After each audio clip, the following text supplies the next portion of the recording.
सुप्रभात ओडिशा आज भिडियो रे आपन को स्वागत। आसंतु जानिबा आज टॉप 10 गुरुत्वपूर्ण खबर।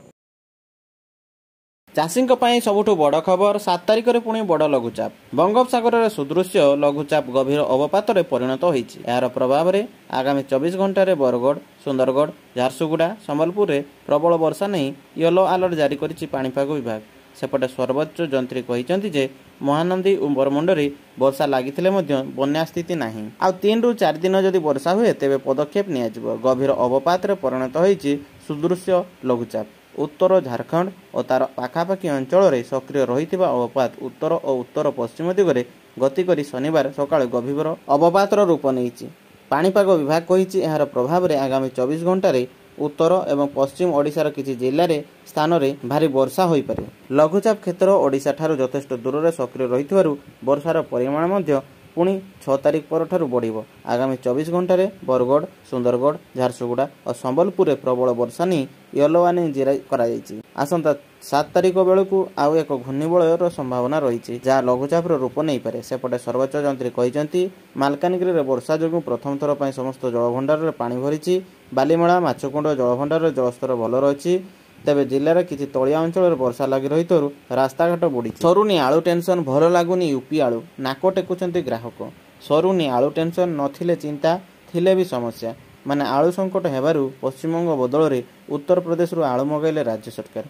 किंतु एबे देखिबा मिलुछि जे ग्राहक माने यूपी आलू को नाक टेकुचंती माने आकार स्वाद दृष्टि यूपी आलू ओडिशार लोकंकु पसंद आसुनी। भुवनेश्वर 1 नंबर हाट में रियलिटी चेक बेले एक नजर को आसी। ओडिशा ग्राहकों को भल लगुनि उत्तर प्रदेश आलू।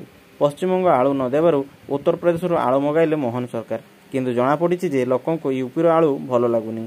भुवनेश्वर 1 नंबर हाट में आलूर रियलिटी चेक करथिले किसी गणमाध्यम। अधिकांश व्यवसायी कहिथिले उत्तर प्रदेश आलू लोक माने किनिबा को पसंद करूनांती कारण यह आकार में अधिक बड़ एवं यार चपा अति पतला रहुछि। ता छड़ा 2 ରୁ 3 दिन पर यह पचि जाउछि। गोटे गोटे बस्तार 10 किलो जाए पचा आलू आसुछि। ग्राहक आलू किणु नथिबारु व्यवसायी माने बस्ता मध्य करूनांती फल क्षति सहिबाकू पड़ुछि। ओडिशार ए जिल्ला रे आउ गड़िबनी लक्ष्मी एसी बस बंद है 6टी रूट रे बस चलाचल। मालकानगिरी आउ गड़िबनी लक्ष्मी एसी बस जिलार 6टी रूट रे बस चलाचल बंद कराजिबाकू नै सूचना रही। आरटीओ बस चलाचल परमिट को बातिल करिसंती। तेबे समस्त बस ऑपरेटर एही नुआ नियम को मानिबा पई निर्देश दिया जायछि।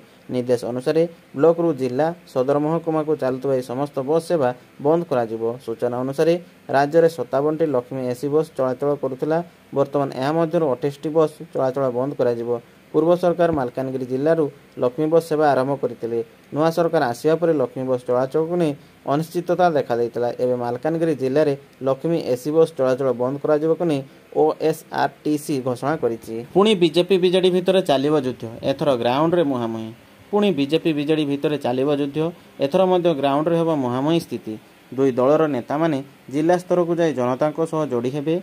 बीजेपी मंत्री माने सरकारी योजना संपर्क में लोकों को बुझाइबे आ संगठन मजबूत करिया को कार्यक्रम करिवे। सेपटे बीजेडी विधायक माने मंत्री को देवे चेक। सरकार और सरकारी योजनार त्रुटि विच्युति संपर्क में लोकों को कहिबे। बीजेडी काउंटर स्ट्राटेजी को निजे नवीन करिवे मॉनिटर। बीजेपी पई एबे सरकार सह संगठन मध्य गुरुत्वपूर्ण होईछि आ सेति पई बीजेपी करिछि बड़ रणनीति। गोटे पटे मुख्यमंत्री मोहन माझी अन्यपटे बीजेपी राज्य सभापति मनमोहन सामल करिसेंति मास्टर प्लान। आगो को बीजेपी मंत्री माने जिला को जिला बुलिबे। मोहन सरकार 15 मंत्री बुलिबे 30 जिला। राज्य बजेट रे आस्थिबा विभिन्न योजना संपर्क में लोकों को बुझाइबे। एई मौका रे लोकों सह जोड़ी हेबे बीजेपी मंत्री। सेपटे विरोधी दल बीजेडी भी एहाकु नै करिछि काउंटर स्ट्राटेजी। बीजेपी को ग्राउंड रे घेरिया पई बीजेडी सुप्रीमो नवीन पटनायक प्लान करिसेंति। निजे नवीन एहार मंग धरिबे बोली बीजेडी विधायक गणेश्वर बेहरा कहिसेंति। से कहिसेंति बीजेडी विधायक माने विरोधी दल भाबे 30 जिला बुलिबे। सरकार त्रुटि विच्युति विषय लोकों को बुझाइबे। दरकार पड़िले नवीन पटनायक मध्य ग्राउंड को ओह्लाइबे। केन्दुझर प्रतिष्ठा हेबो मेगा स्टील प्लांट 5 वर्ष नियुक्ति हेबे 3.5 लाख लोक। केन्दुझर रे मेगा स्टील प्लांट स्थापन पई टास्क फोर्स गठन हेबो। शिल्प प्रकल्पर समीक्षा पर मुख्यमंत्री मोहन माझी एपरि निर्देश दैछंती। मुख्य सचिवଙ୍କ अध्यक्षतार टास्क फोर्स गठन पई निर्देश दैछंती मुख्यमंत्री। एने आग्रही शिल्प संस्था सह आलोचना करी प्रक्रिया को त्वरान्वित कराजियो बोली मोहन कहिसेंती। 5 वर्ष में 3.5 लाख नियुक्ति सृष्टि करिया को लक्ष्य रही। अधिक नियुक्ति संभावना थिबा क्षेत्र को अधिक गुरुत्व दिया जायो बोली मध्य मुख्यमंत्री कहिसेंती। एथि सहित टेक्सटाइल खाद्य प्रक्रियाकरण ପ୍ରକ୍ରିୟାକରଣ କ୍ଷେତ୍ରକୁ ଧ୍ୟାନ ଦିଆଯିବା ସହ ଓଡ଼ିଆ ଉଦ୍ୟୋଗୀଙ୍କୁ ଶିଳ୍ପ ସ୍ଥାପନ ପାଇଁ ଉତ୍ସାହିତ କରିବାକୁ ମଧ୍ୟ ପରାମର୍ଶ ଦେଇଛନ୍ତି। ସୂଚନାଯୋଗ୍ୟ ଯେ କେନ୍ଦୁଝର ଜିଲ୍ଲାର ପୂର୍ବ ସରକାରରେ ପାଟଣା ତହସିଲ ଅଞ୍ଚଳରେ ଆର୍ସେଲର ମିତ୍ତଲ, ସଦର ତହସିଲ ଅଞ୍ଚଳର ରାଇସୁଆ ନିକଟରେ ଷ୍ଟାରଲାଇଟ୍ ଓ ପଳାଶପଙ୍ଗା ନିକଟରେ ଉତ୍ତମ ଗଲଭା ମେଗା ଇସ୍ପାତ କାରଖାନା ପ୍ରତିଷ୍ଠା କରିବାକୁ ବୁଝାମଣା ସ୍ୱାକ୍ଷର କରିଥିଲେ।